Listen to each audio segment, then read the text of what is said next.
সবাইকে আবার শুভ সন্ধ্যা।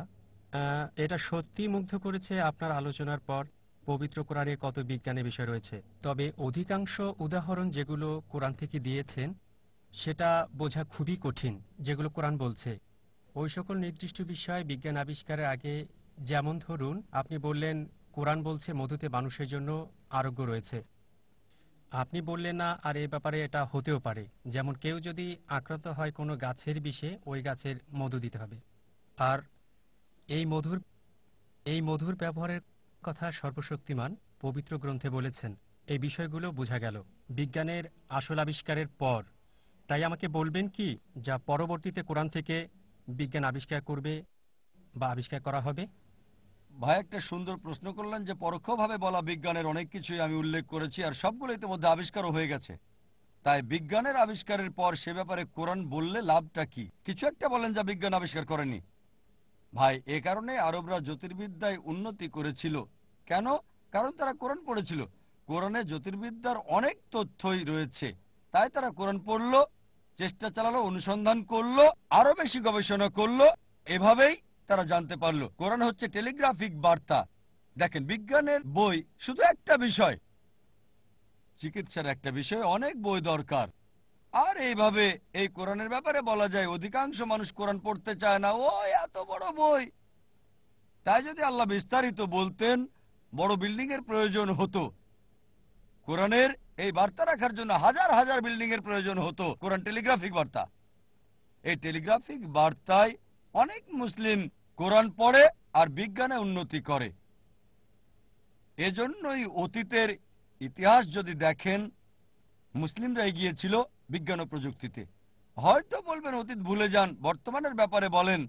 আমি যেগুলো বলেছি সেগুলো আগে আবিষ্কার হয়েছে, অনেকগুলো মুসলিমরাই করেছে, কিছু মুসলিমরাও করেছে, কিছু ইউরোপিয়ানদের আবিষ্কার। বিজ্ঞান যেগুলো আবিষ্কার করেনি সে ব্যাপারে কি বলবেন? ঠিক আছে, আপনাকে সেগুলোই বলবো যেগুলো বিজ্ঞান আবিষ্কার করেনি। তারপরও যথেষ্ট সম্ভাবনা রয়েছে। এগুলো কোরআন বলেছে, আমি এতে বিশ্বাস করি। যেমন ধরেন কোরআন বলছে সূরা সূরা অধ্যায় নম্বর 42 আয়াত নম্বর 29, আল্লাহ সুবহানাহু ওয়া তাআলা সৃষ্টি করেছেন সবকিছু আকাশমণ্ডল ও পৃথিবীর মাঝে এবং দুয়ের মাঝে তিনি সৃষ্টি রেখেছেন। তাই কোরআন বলছে পৃথিবী ছাড়াও প্রাণের অস্তিত্ব আছে। এখনো বিজ্ঞান প্রমাণ করতে পারেনি যে পৃথিবীর বাইরে জীবন আছে। বিজ্ঞানীরা বলছে যে পৃথিবীর বাইরে প্রাণ থাকার খুবই সম্ভাবনা আছে। তাই তারা প্রেরণ করছে রকেট, আকাশযান, মুন, মার্স ইত্যাদি। কোরআন বলছে পৃথিবীর বাইরে জীবন আছে, আমি এটা বিশ্বাস করি। বিজ্ঞান হয়তো আবিষ্কার করবে 5 বছর পর, 10 বছর পর, 100 বছর পর। কোরআন বলছে আমি বিশ্বাস করি। এখন অনেক অনুমান রয়েছে পৃথিবী কিভাবে ধ্বংস হবে।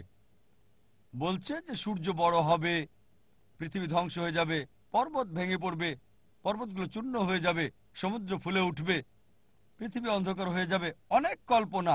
এই অনুমানের সবগুলোই মিলছে না কোরআনের সাথে। কোরআন বলছে সূরা কিয়ামা অধ্যায় নম্বর 75 আয়াত 8 এবং 9 যে সূর্য এবং চাঁদ একত্র হয়ে যাবে, সূর্য অন্ধকারে তলিয়ে যাবে।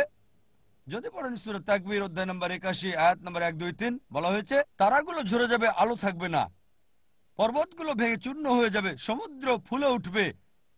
এটা বলা হয়েছে সূরা ইনফিতার অধ্যায় নম্বর 82 আয়াত 1, 2, 3 বলছে সমুদ্র উদ্বেলিত হবে, নক্ষত্রগুলো ঝরে পড়বে।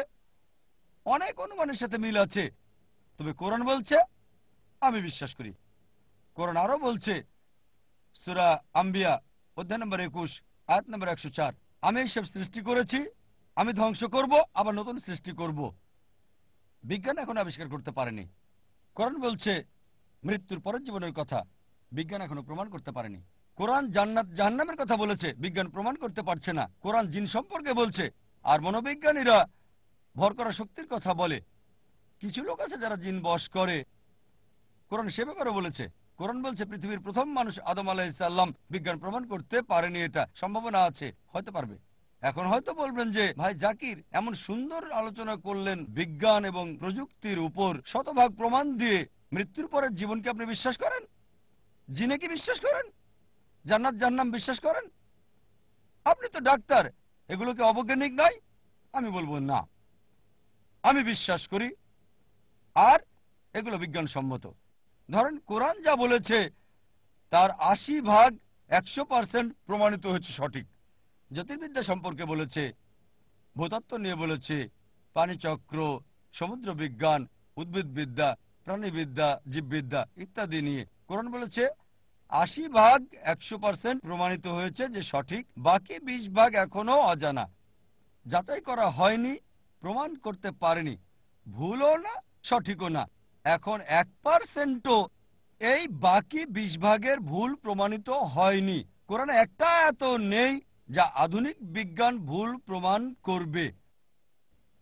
অনুমান, আমার যুক্তি হচ্ছে 80 ভাগ যেহেতু 100 ভাগ সঠিক, বাকি 20 ভাগ অজানা এবং এই 20 ভাগের 1 ভাগও ভুল প্রমাণিত হয়নি, তাই আমার যুক্তি হচ্ছে যে বাকি 20 ভাগও ইনশাল্লাহ সঠিক হবে।